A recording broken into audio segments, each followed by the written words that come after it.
All a dream. Maybe it's all real. Dream where my brother endlessly tells me about his dreams. I was in a dark place, and there was a dark man there. His name was Mr. Door, and he told me that there are many worlds, side by side, on top of each other, some inside of others. In one world, there was a writer who wrote a story about a cop. In another world, the cop was real. Dor said he himself was in all of them at the same time, endlessly shifting between them. I asked him how I could reach these worlds. I wanted to bring the hiss there.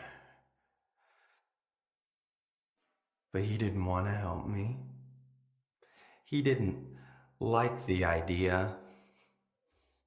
What did he know?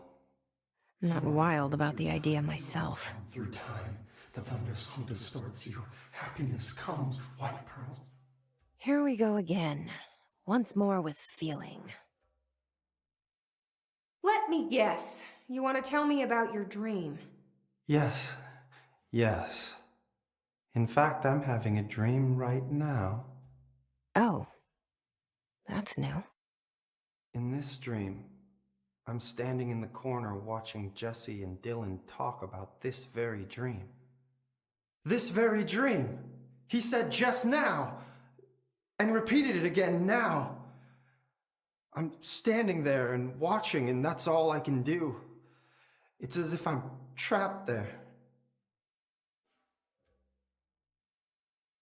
And that's all I have to say about that dream. Okay, Dylan. That's good. Is he still in there? Or is this the hiss playing mind games?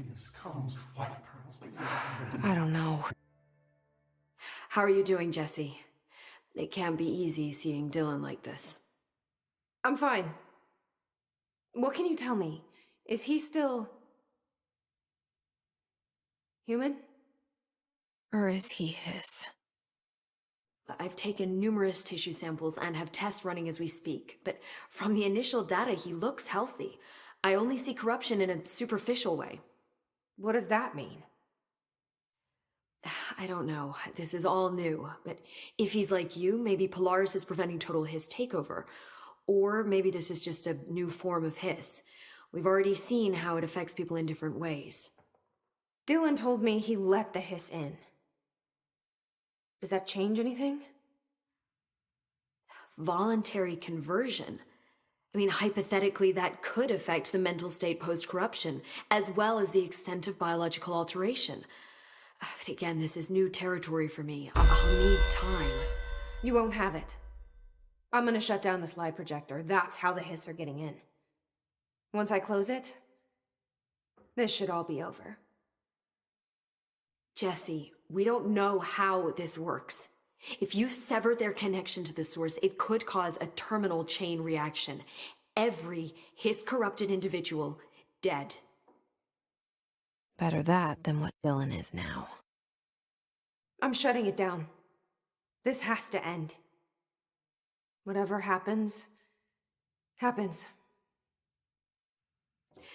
Okay, just let me know how I can help. Thank you, Emily.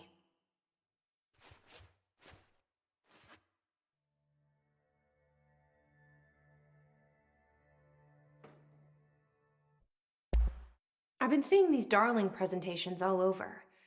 Seems like he enjoys the limelight. So you noticed, huh? When he recruited me out of college, he actually came to visit. He interrupted my physics course by shouting, not quite, Professor, and then marching down to the front of the class where he proceeded to berate the very idea of laws of thermodynamics. Hey, he's been a showboat all his life. Darling visited you in college? Yeah, he read a paper I'd published, came to recruit me for the bureau. I accepted and then spent years waiting for access to the confidential research that Darling promised me. And whenever I ask about my access level, he just mumbles that it's temporarily postponed and then Changes the subject to the effect of entropy on luck. I wonder who else Darling hid his work from. Marshall? Trench? Have you learned anything about Dylan's condition?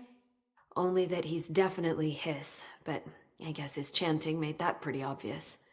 You know, interestingly, the words of the hiss incantation have an average length of 4 letters. The most common word used 7 times is want. The next most common are through and time. It's very interesting, don't you think? I don't care about the words. What about my brother? Right. Sorry, I got a little off track. Well, strangely, his tissue samples all look healthy, unlike the other hiss I've tested. That's good news. Right? I wanted to talk to you about the crazy things I can do. My abilities. I get the sense that they're not very usual around here. Well, usual and unusual aren't really benchmarks at the Bureau, but for some perspective, Director Northmore once used the floppy disk to send a bowling ball 6 yards through the air, and that was considered a huge deal. So compared to that, you are most certainly an outlier. An outlier. I like the sound of that. Ingest this pill, then go and find the source of the mold. Only there can we begin to understand how to stop it. So you promise I won't end up walking around covered in mold? Oh, the pill will prevent any biological infection by the mold. Take a mystery pill because a rude lady in a hazmat suit tells you to. Great idea, Jesse. Oh, honestly, did you want me to wrap it in cheese? Not the taste, the smell. It stinks in here now. Good. That means the pill is working. The worse it smells, the safer you'll be. Now go. Find the source. Our paths have crossed. Darling arranged for us to have a coffee. A meeting of the minds, he called it. She's talented. I can certainly see her doing well here. I feel like there's a but coming. But she's drunk a bit too much of the Bureau's proverbial Kool-Aid. She shouldn't be afraid to forge ahead on her own. Science is skepticism. Everything must be questioned before the truth can emerge. Calling your boss? If you insist on clinging to such outdated hierarchies, then yes. However, I would argue that our fields are too dissimilar for one to manage the other. Of course, Darling would much prefer to find his own miracle solution to the Bureau's fungal frustrations. He always needs to be the hero. So tell me again how you came to work at the Bureau? Well, like I said, I was brought in as a special advisor. A temporary position, you see. Although that's not the whole truth. I was employed here for a time, straight out of university. After a decade of admittedly fascinating work in threshold research and regulation, I began to chafe under the bureaucracy. I needed a change. Not that academia was so different.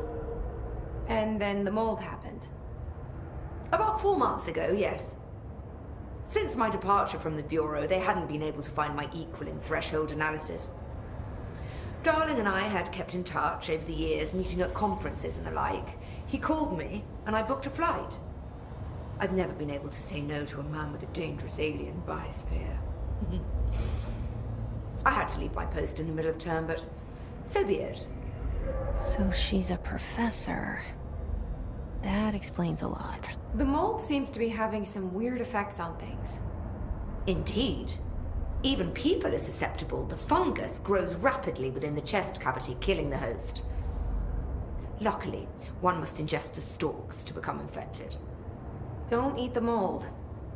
Okay.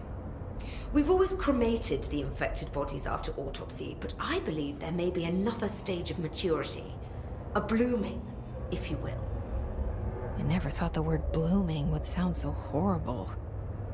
This must be the pit Underhill was talking about.